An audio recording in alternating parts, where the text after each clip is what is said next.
Hello friends, स्वागत है आपका मेरे यूट्यूब चैनल टेक्नो पाठशाला में। दोस्तों, आज हम करने जा रहे हैं क्लास 9 का चैप्टर 6 माई चाइल्डहुड। ठीक है दोस्तों, आज की अपनी वीडियो स्टार्ट करते हैं।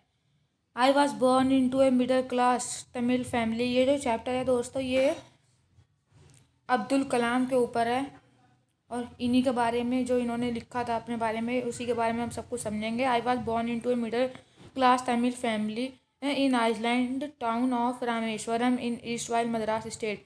जो अब्दुल कलाम कहते कि मैं पैदा हुआ था मिडिल क्लास तमिल फैमिली में एक आइसलैंड टाउन ऑफ रामेश्वरम में। मतलब वो ईस्ट वाइल मद्रास स्टेट के एक रामेश्वरम टाउन के एक आइसलैंड टाउन में पैदा हुए थे, एक मिडिल क्लास फैमिली में। My father Jainulabdeen had neither much formal education nor much wealth. जो उनके फादर जैनुलब्दीन थे, उन्होंने ना तो ज़्यादा आगे की पढ़ाई करी थी और ना ही वो ज़्यादा अमीर थे। Despite these disadvantage he possessed great इनेट wisdom and A true generosity of spirit. मतलब इन सब कमियों के बावजूद भी, मतलब कि उन्होंने आगे की पढ़ाई नहीं करी थी और ज़्यादा धन भी नहीं था उनके पास, लेकिन इन सब चीज़ों के बावजूद भी उनके पास एक बुद्धिमान व्यक्ति थे और एक सच्चे और उदार व्यक्ति थे। ही उनका मतलब उदार दिल था। He had an ideal helpmate in my mother.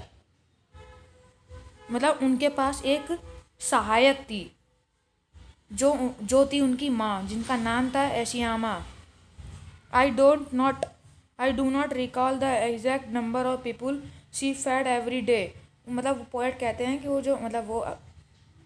जो हैं अब्दुल कलाम, वो कहते हैं कि मुझे याद भी नहीं है कि कितने लोग हमारे घर में आया करते थे, but I am quite certain, लेकिन मैं बिल्कुल श्योर हूँ कि that far more outsider at with us then all the member of our family put together. मतलब वो कहता है कि मुझे तो ये भी नहीं पता कि मेरे घर में कितने लोग खाना खाया करते थे, लेकिन इतना ज़रूर पता है कि जितने मेरे घर के सदस्य थे उससे तो ज़्यादा ही बाहर के लोग खाया करते थे खाना। मतलब जितने उनके घर के सदस्य थे उससे ज़्यादा खाना उनके बाहर के लोग खाया करते थे।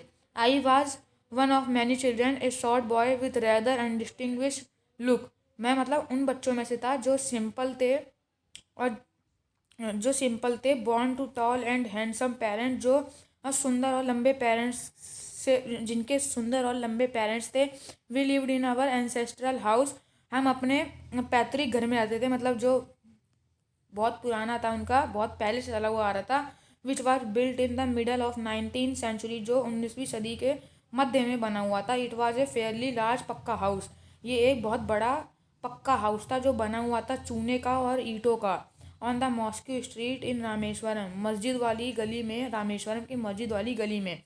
माई austere father used to avoid all in inessential comfort and luxury. मतलब जो उनके पापा थे, उनको ये ज़्यादा सुख सुविधा पसंद नहीं था और वो इससे दूर भागा करते थे।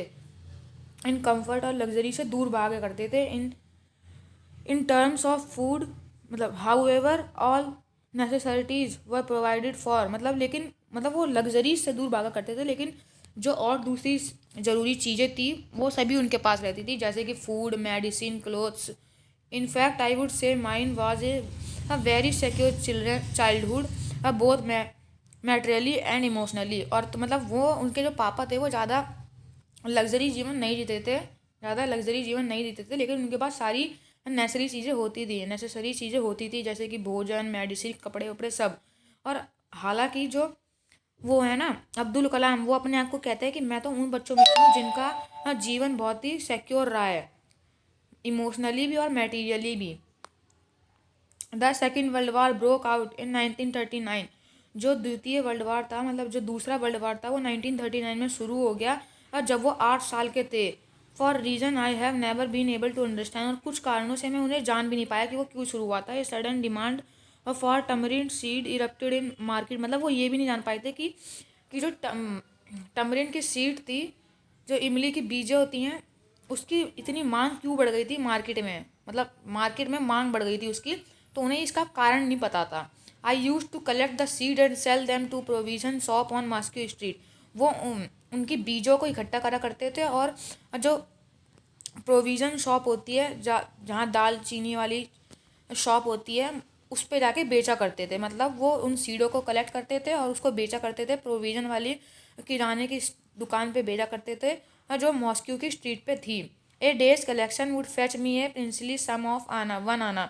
मतलब एक दिन की जो वो एक दिन में जितना भी वो इकट्ठा करते थे उससे उनकी एक आना जो बहुत ही बड़ा अमाउंट था वो उन्हें मिल जाता था।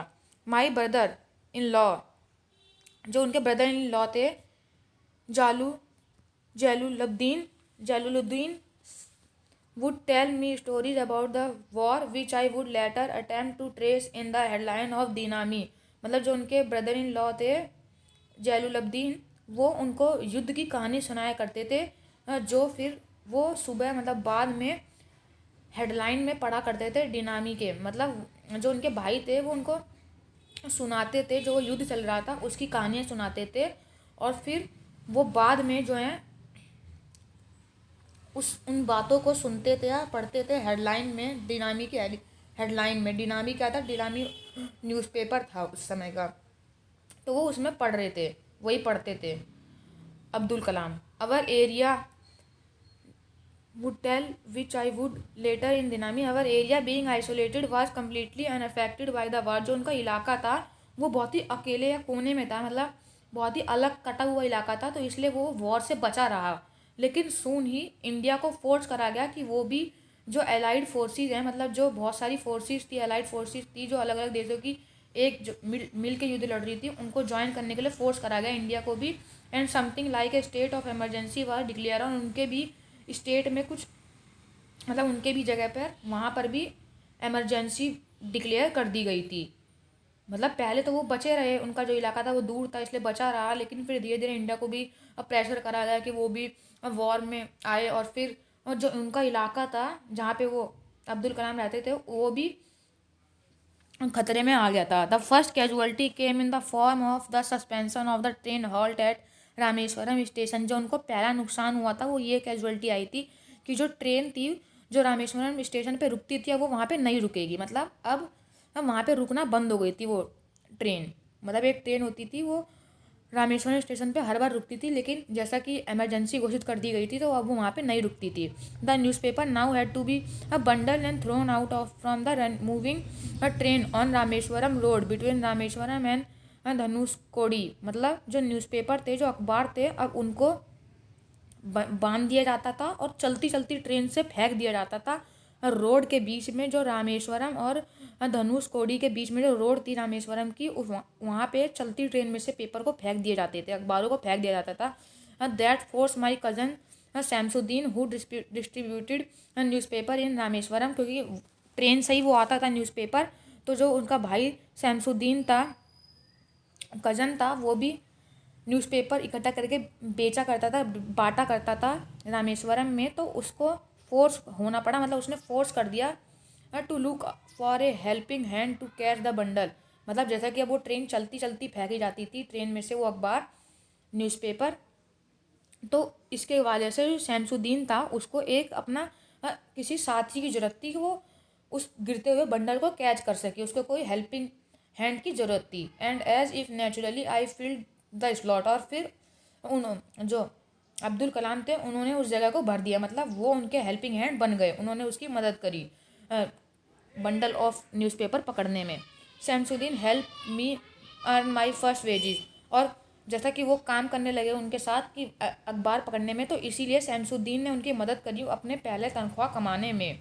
मतलब क्योंकि उन्होंने भी उसकी मदद करी थी तो शमसुद्दीन ने भी उनको कुछ पैसे दिए होंगे, तो फिर इससे उन्होंने अपनी पहली तनख्वाह कमाई थी। हाफ ए सेंचुरी लेटर, दशकों बाद भी, I can still feel the surge of proud in earning my own money for the first time. मतलब दशकों बाद भी अब्दुल कलाम को याद आता है कि वो कैसे खुश हुए थे या खुश होते हैं अपनी पहली अर्निंग देखकर। Every child is born with some inherited characteristic into a special socio economic and emotional environment. मतलब कोई भी बच्चा जो एक विशेष सोशियो इकोनॉमिक या फिर इमोशनल इन्वायरमेंट में पैदा होता है वो कुछ इनहेरिटेड कैरेक्टरिस्टिक लेके पैदा होता है। मतलब उसके पास कुछ कैरेक्टरिस्टिक जन्म से ही आ जाती हैं, जो भी कोई विशेष इकोनॉमिक और या फिर इमोशनल इन्वायरमेंट में रहता है, ऐसे वातावरण में जो भी रहता है वो इनहेरिटेड कैरेक्टरिस्टिक लेके पैदा होता है। And trend in certain veg bye figure of authority, और उसको अलग तरीके से सिखाया भी जाता था, ट्रेन भी किया जाता था। आई inherited honesty and self discipline from my father. और अब्दुल कलाम ने अपने पापा से क्या सीखा था, क्या मिला था उन्हें? ईमानदारी और सेल्फ डिसिप्लिन, अनुशासन और ईमानदारी मिली थी। और from my mother I inherited faith in goodness and deep kindness and so did my 3 brothers and sister. और उनको अपनी मम्मी से क्या मिला था? माँ से उनको मिला था कि विश्वास, आस्था में विश्वास और डीप काइंडनेस और दयालुता मिला था उनको, मतलब दयालुपन मिला था और आस्था में विश्वास मिला था। और उनके तीनों भाइयों को भी ऐसा ही हुआ था, 3 भाई बहन थे, उनको साथ भी यही हुआ था, उनको भी यही सब मिला था। I had 3 close friend in my childhood. उनके 3 क्लोज फ्रेंड थे उनके बचपन में, Ramananda Shastri, Aravindam and Shiva Prakasam. All these boys were from orthodox Hindu Brahmin family. ये सभी एक बहुत ही उच्च हिंदू ब्राह्मण फैमिली से आते थे। As children none of us ever felt any difference among ourselves because of religious differences and upbringing. मतलब जैसा कि वो तीनों बचपन में दोस्त थे, तो उन्होंने कभी भी ऐसा कोई डिफरेंस महसूस नहीं करा अपने आसपास, उन्होंने कोई भी डिफरेंस महसूस नहीं करा रिलीजन में। और in fact Ramananda Shastri war the son of पक्षी लक्ष्मण शास्त्री। और जो उनका रामानंदा शास्त्री था वो पक्षी लक्ष्मण शास्त्री का बेटा था, the high priest of the Rameswaram temple, जो बहुत ही बड़े पुजारी थे रामेश्वरम टेम्पल के। Later he took over his priesthood of the Rameswaram temple. और जो रामानंदा शास्त्री जो पाक्षी लक्ष्मण शास्त्री के बेटे थे, उन्होंने अपने पापा के ही टेम्पल में पद संभाला, मतलब वो भी अपने पापा की तरह ही काम करने लग गए फ्रॉम हिज फादर। और अरविंदम जो थे वो गए बिजनेस में of arranging transport for visiting Pilgrim. जो तीर्थ यात्री हैं उनके लिए उन्होंने ट्रांसपोर्ट का काम करा अरविंदम ने, जो उनके दूसरा दोस्त था। और तीसरा दोस्त जो शिव प्रकाशन था वो बन गया एक कैटरिंग कॉन्ट्रैक्टर, मतलब खाने वाला कॉन्ट्रैक्टर बन गया फॉर साउथर्न रेलवे में। मतलब जो कैटरिंग कॉन्ट्रैक्टर होता है, मतलब जो खाने पीने का जो कॉन्ट्रैक्टर होता है, वो शिव प्रकाशन साउथर्न रेलवे में खाने पीने का कॉन्ट्रैक्टर बन गए। During the annual Shri Sita Rama Kalyanam ceremony our family use to arrange boats with a special platform for carrying ideals of lord from the temple to marriage site. जो एनुअल श्री सीता रामा कल्याणम सेरेमनी के दौरान जो उनका फैमिली थी वो अरेंज करा करती थी नाव, एक स्पेशल प्लेटफॉर्म के लिए, जिसमें वो अपने भगवान लॉर्ड को रख के मंदिर तक ले जा सकें, मंदिर से मैरिज होम तक ले जा सकें। मतलब श्री सीता रामा कल्याणम सेरेमनी के दौरान जो उनका परिवार था वो बोट का इंतजाम करता था, और जिसमें एक स्पेशल प्लेटफॉर्म होता था जिसमें भगवान को रखा जाता था, भगवान की मूर्ति को रखा जाता था from the temple to marriage site, और फिर उसको टेम्पल से मैरिज साइट तक ले जाया जाता था। Situated in the middle of the pond called Rama Tirtha which was near our house. और वो कहाँ स्थित था? वो एक तालाब के बीच में स्थित था जिसको कहा जाता है रामा तीर्था, जो उनके घर के पास ही था। उस तालाब में वो मैरिज साइट थी। Events from Ramayana and from the life of prophet were bedtime story my mother and grandmother would tell the children in our family. जो उनके घर में सदस्य थे या बच्चे थे, उनको उनकी दादी माँ या फिर माँ उनको क्या सुनाया करती थी? उनकी जो रामायणा और फ्रोप्लेट लाइफ की कहानियाँ सुनाया करती थी। रामायणा में से जो इवेंट्स थी वो सुनाया करती थी सोते समय उनकी माँ या दादी माँ। One day when I was in the 5th standard, एक दिन जब वो 5वें स्टैंडर्ड में थे, एट रामेश्वरम एलिमेंट्री स्कूल में एक नई teacher came to our class, एक नई टीचर हमारी क्लास में आई।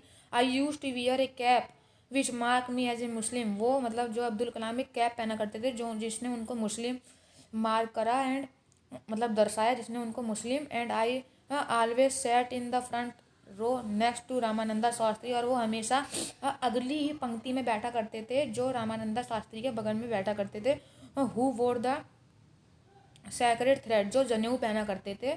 The new teacher could not stomach a Hindu priest son sitting with Muslim boy. जो वो नई अध्यापक थी वो ये बात नहीं पचा पाई कि एक हिंदू प्रिस्ट का लड़का एक मुस्लिम बॉय के साथ बैठा हुआ है। In accordance with our social ranking as the new teacher saw it, जैसा कि सोशल रैंकिंग थी उनकी, जब टीचर ने देखा, I was asked to go and sit on the back bench, और उस टीचर ने अब्दुल कलाम को कहा कि जाओ तुम उस पीछे वाली बेंच पर बैठ जाओ। आई फेल्ट वेरी सैड, मैंने बहुत उदासी महसूस करी, और रामानंदा शास्त्री ने भी यही महसूस करा। He looked utterly downcast as I shifted to my seat in last row, जैसा ही मैंने जैसे अब्दुल कलाम ने अपनी सीट को लास्ट रो में चले गए वो, तो जो रामानंदा शास्त्री उनके दोस्त थे वो बहुत ज़्यादा उदास दिखे। The image of him weeping when I shifted to last row left a lasting impression on me, जो उनकी इमेज थी, रोती हुई इमेज थी, उसने बहुत प्रभाव डाला मेरे ऊपर, बहुत ज़्यादा दिनों तक प्रभाव डाला रामानंदा शास्त्री की रोती हुई तस्वीर ने मेरे ऊपर, अब्दुल कलाम के ऊपर। आफ्टर स्कूल, और स्कूल के बाद, we went home and told our respective parent about the incident, और ऐसा करने के बाद, जो मैंने ऐसा करा था उनकी, तो फिर जो वो दोनों बच्चे थे, रामानंदा शास्त्री और अब्दुल कलाम, वो दोनों अपने अपने घर जाते हैं और अपने अपने अलग अलग माता पिताओं से ये बात बताते हैं। लक्ष्मणा शास्त्री सम्मन द टीचर, और जो उसके पापा थे रामानंदा शास्त्री के, उस वो थे लक्ष्मणा शास्त्री, तो उन्होंने उस टीचर को बुलाया एंड इन आवर प्रेजेंट, और उनकी प्रस्तुति में पूछा टीचर को that she should not spread the poison of social inequality and common intolerance in the mind of innocent children. तो उनके जो पापा हैं उन्होंने बुलाया उस टीचर को और कहा कि आपको छोटे छोटे मासूम बच्चों के दिमाग में ऐसा जहर नहीं भरना चाहिए सोशल इनइक्वालिटी का, सामाजिक असमानता का आपको जहर इन छोटे छोटे बच्चों के दिमागों में नहीं भरना चाहिए। He bluntly asked the teacher to either apologise or quit the school and the island, और फिर उन्होंने उस टीचर को बोला, या तो तुम इन बच्चों से माफ़ी मांगो, या फिर तुम इस स्कूल और इस आइसलैंड को छोड़ के यहाँ से चली जाओ। Not only did the teacher regret his behaviour but the strong sense of conviction Lakshman Shastri conveyed ultimately reform this young teacher, और जो not only the teacher regret his behaviour, और जो उस टीचर ने केवल अपने उस बर्ताव के लिए माफ़ी भी नहीं मांगी, माफ़ी तो मांगी ही मांगी, और उस कठोर व्यवहार जो लक्ष्मणा शास्त्री ने उस टीचर के सामने वो कठोर व्यवहार करा था, तो उससे वो टीचर भी धीरे धीरे सुधर गई। उन्होंने स्ट्रिक्ट होके पूछा था ना कि या तो तुम यहाँ से चली जाओ या फिर इससे माफ़ी मांगो, तो फिर वो टीचर सुधरी, माफ़ी तो मांगी और सुधर भी गई बाद में, माफ़ी भी मांगी और बाद में सुधर गई। On the whole the small society of Rameswaram was very rigid in terms of segregation of different social groups, जो on the whole small society of Rameswaram, जो छोटी सी सोसाइटी थी रामेश्वरम की, वो जो अलगावाद है, जो अलग अलग रिलीजन का सेग्रीगेशन था, उसके ऊपर बहुत ही स्ट्रिक्ट थी। हाउएवर माई साइंस टीचर, जो उनके साइंस के टीचर थे, शिवा सुब्रमण्या अय्यर, थो एन ऑर्थोडॉक्स ब्राह्मण with a very conservative wife, वो जो उनकी जो सोसाइटी थी वो बहुत ही धर्म वर्म को बहुत ज़्यादा स्ट्रिक्टली मानती थी, लेकिन जो उनके साइंस टीचर शिवा सुब्रमण्या अय्यर थे, वो भी एक बहुत ही उच्च और ब्राह्मण थे, with a very conservative wife, जिनकी बहुत ही कंजर्वेटिव वाइफ थी, उनकी बहुत ही कंजर्वेटिव वाइफ थी, जो बहुत ही ज़्यादा रिलीजन को मानती है, वो ऐसी वाइफ थी। Was something of A rebel, लेकिन जो वो शिव सुब्रमण्या अय्यर थे ना, वो एक विरोधी की तरह थे, जो सोसाइटी जो थी उसका विरोध करते थे। सोसाइटी क्या कहती थी कि हम रिलीजन को मानेंगे, लेकिन वो उसका विरोध करते थे, जो वो अय्यर थे। He did his best to break social barrier, उन्होंने बहुत ना पूरा प्रयत्न करा कि वो जो सोशल बैरियर है उसको तोड़ सकें, ताकि people from varying background could mingle easily, ताकि जो अलग अलग बैकग्राउंड के लोग हैं वो एक दूसरे के साथ मिल सकें। He use to spend hour with me and would say, वो अब्दुल कलाम के साथ समय बिताया करते थे और कहते थे, Kalam I want you to develop so that, मैं तुम्हें इस तरीके से विकसित करना चाहता हूँ कि ताकि यू आर ऑन पर with the highly educated people of big cities, कि तुम जो बड़े बड़े शहरों के एजुकेटेड लोग होते हैं उनके बराबर खड़ा हो सको, मैं तुम्हें ऐसा डेवलप करना चाहता हूँ। One day he invited me to his home for a meal, एक दिन उन्होंने उसको बुलाया दावत के लिए, अब्दुल कलाम को बुलाया।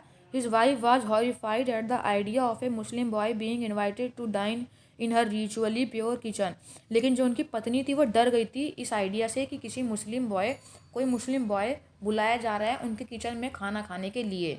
वो इस आइडिया से डर गई थी। She refuse to serve me in her kitchen, उन्होंने उसको अपने किचन में खिलाने से मना कर दिया। जो शिवा सुब्रमण्य अय्यर थे वर नॉट परटर्ब्ड, वो गुस्सा नहीं हुए। Not did she get angry, ना ही वो गुस्सा हुए ना ही भड़के विथ हिज वाइफ, अपनी वाइफ से गुस्सा नहीं हुए। But instead serve me with his own hand, बल्कि इसके अलावा उन्होंने अपने खुद हाथ से मुझे खाना परोसा।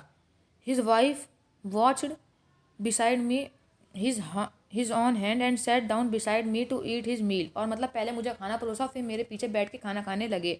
His wife watched us from behind the kitchen door, जो उनकी पत्नी थी वो हमें खाना खाते हुए देख रही थी किचन के दरवाजे के पीछे से। I wondered whether she had observe any difference in the way I ate rice, drank water और clean the floor after the मील।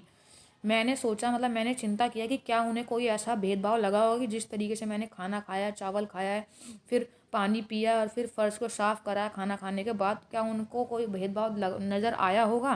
क्योंकि वो देख रही थी तो उन्हें लगा कि क्या ऐसा कोई भेदभाव उनको नज़र आया होगा जिस तरीके से मैंने खाना खाया, पानी पिया और खाना खाने के बाद फर्श को साफ़ करा। When I was living his house, जब मैं उनका घर छोड़ रहा था, जो शिव सुब्रमण्य अय्यर थे, invited me to join him for dinner again the next weekend, अगले हफ्ते उन्होंने फिर मुझे बुलाया खाना खाने के लिए। ऑब्जर्विंग माई हेजिटेटिंग, जैसा कि वो मेरे हिचकिचाहट को देख रहे थे, he told me not to get upset, उन्होंने कहा कि उदास मत हो। Saying once you decide to change the system, और वो कहते हैं कि अगर एक बार तुम ठान ले लेते हो सिस्टम को बदलने की, such problem have to be confronted, ऐसी प्रॉब्लम को झेलना ही पड़ता है। When I visited his house next week, जब मैं अगले हफ्ते उनके घर पे गया, Shiv Subramania Iyer wife took me inside her kitchen, जो अय्यर की वाइफ थी वो मुझे किचन में ले गई और मुझे अपने हाथों से भोजन खिलाया। तब उन्होंने मतलब अपने हाथों से, जब दूसरी बार गए तब अपने हाथों से उनकी पत्नी ने उनको भोजन खिलाया। Then the second world war was over and India's freedom was imminent, लेकिन जब दूसरी वर्ल्ड वॉर ख़त्म होने वाली थी और जो इंडिया की आज़ादी थी वो बिल्कुल निश्चित थी। Indian will build their own India, और गांधी जी ने कहा कि इंडियन अपने खुद का इंडिया बनाएंगे। The whole country was filled with an unpredictable optimism, जो पूरा देश था वो बहुत ही ज़्यादा अबयान करने वाले जोश से भरा हुआ था। I asked my father for permission to leave Rameswaram, मैंने अपने पापा से पूछा कि क्या मैं रामेश्वरम छोड़ के जाऊँ, मतलब जा सकता हूँ, और बड़ी स्टडी के लिए, ज़्यादा स्टडी के लिए at the district headquarter in Ramanatham, पूरा मतलब क्या वो रामेश्वरम से डिस्ट्रिक्ट हेडक्वार्टर इन रामानाथम में जा सकते हैं पढ़ाई के लिए, अपने पापा से उन्होंने पूछा, अब्दुल कलाम ने। He told me as if thinking aloud, मतलब उन्होंने मुझे बताया तेज तेज चिल्लाते हुए, मतलब तेज तेज बोलते हुए, कि ताकि उनकी पत्नी भी ये बात सुन पाएँ। Abdul I know you have to go away to grow, Abdul मैं जानता हूँ कि तुम्हें जाना है, तुम्हें बड़ा होना है। Does the seagull not fly across the sun alone and without a nest, मतलब वो पहले चिल्ला के बोलते हैं कि Abdul I know you have to go away to grow, मैं जानता हूँ कि तुम्हें दूर जाना है बढ़ने के लिए। डज द सीगल, जो सीगल है, क्या सीगल नॉट फ्लाई, दूर सन के पास नहीं उड़ती अकेले, विदाउट एक घोंसले, बिना घोंसले के बिना वो सन के पास नहीं जाती। He quoted Khalil Gibran to my hesitant mother, उन्होंने मतलब जो अब उनकी मम्मी के सामने, जो उनकी मम्मी नहीं चाहती थी कि वो कहीं और जाएं, अब्दुल कलाम को नहीं चाहती थी कि वो जाएं कहीं, तो उनको समझाते हुए उनके पापा ने कहा कि क्या एक सीगल दूर दूर सूरज के पास नहीं जाती बिना अपने घोंसले के, वो भी अकेले। उन्होंने ये किसकी बात कही थी, खलील गिब्रान ने जो एक वाक्य कहा था, उन्हीं की बात को उन्होंने दोहराया हेजिटेटिंग उनकी मदर के सामने। Your children are not your children, और फिर उन्होंने उनकी मम्मी को कहा कि तुम्हारे बच्चे केवल तुम्हारे ही बच्चे नहीं हैं, they are sons and daughter of life's longing for itself, वो जीवन के आनंद के भी बच्चे हैं, मतलब जीवन का आनंद है उनके जीवन में, मतलब उसके भी बच्चे हैं। They come through you but not from you, वो तुम्हारे जरिए आए हैं लेकिन तुम्हारे से नहीं आए। You may give them your love but not your thought, तुम उनको अपनी अब प्यार दे सकते हो लेकिन अपनी सोच नहीं दे सकते, क्योंकि उनके अपने खुद के विचार होते हैं। मतलब उनकी जो मम्मी थी वो नहीं चाहती थी कि वो जो अब्दुल कलाम है वो कहीं और जाएं पढ़ाई के लिए, लेकिन फिर वो उनके पापा हैं समझाते हैं कि क्या सीगल दूर सूरज के पास नहीं जाती। फिर वो कहते हैं कि ये जो तुम्हारे बच्चे हैं केवल तुम्हारी बच्चे नहीं हैं, ये जीवन के भी बच्चे हैं, मतलब जीवन के भी बच्चे हैं का मतलब है कि जीवन के जीने के भी बच्चे हैं, मतलब जिस तरीके से जीवन जीना है ये उनके भी बच्चे हैं। दे आर सन, ये तुम्हारे जरिए पैदा हुए हैं लेकिन तुमसे नहीं हुए हैं। You may give them your love, तुम उन्हें अपना प्यार दे सकते हो लेकिन अपना विचार नहीं दे सकते, क्योंकि उनके खुद के विचार हैं। ये सब वो उसकी मम्मी को समझा रहे थे। तो दोस्तों आज की वीडियो में बस इतना ही। अगर आपको मेरी वीडियो अच्छी लगी तो प्लीज़ दोस्तों लाइक करें, शेयर करें, सब्सक्राइब करना ना भूलें।